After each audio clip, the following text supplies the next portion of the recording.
রাতভর নানা নাটকীয়তার পর অবশেষে বহুল আলোচিত ও সমালোচিত নারায়ণগঞ্জ সিটি কর্পোরেশনের সাবেক মেয়র ডাক্তার সেলিনা হায়াত আইভীকে গ্রেপ্তার করেছে আইন শৃঙ্খলা বাহিনী।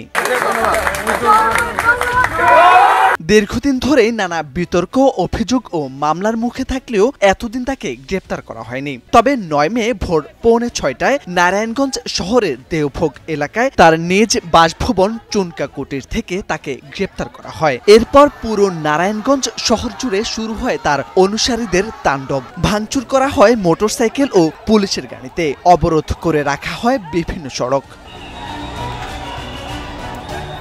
এর আগে ৮ মে রাতে আইভীকে গ্রেপ্তার করতে পুলিশ অভিযান চালায়। তবে এলাকাবাসী ও তার অনুসারীদের বাধার মুখে পুলিশ তাকে রাতে গ্রেপ্তার করতে পারেনি।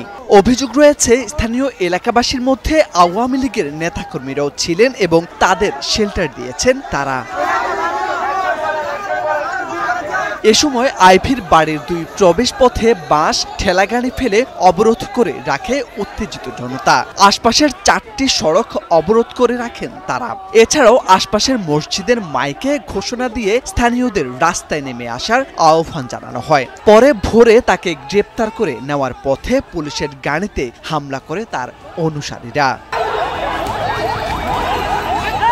পুলিশ সূত্রে জানা গেছে, সাবেক মেয়র আইভীর বিরুদ্ধে সিদ্ধিরগঞ্জ ও ফতুল্লা থানায় হত্যাসহ ৫টি মামলা রয়েছে।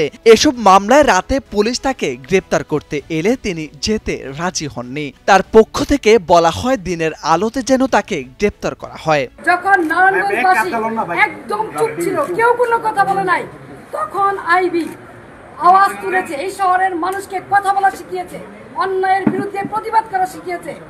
আজকে সেই আইভীকে কিসের জুলুমে, কিসের কারণে, কি কারণে গ্রেফতার করা হচ্ছে আমি জানি না।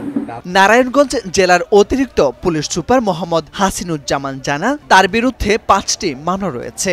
এসব মামলায় তাকে গ্রেপ্তার দেখিয়ে জেলা গোয়েন্দা কার্যালয়ে নেওয়া হয়েছে। মোর্শেদ আলম, সময়ের আলো।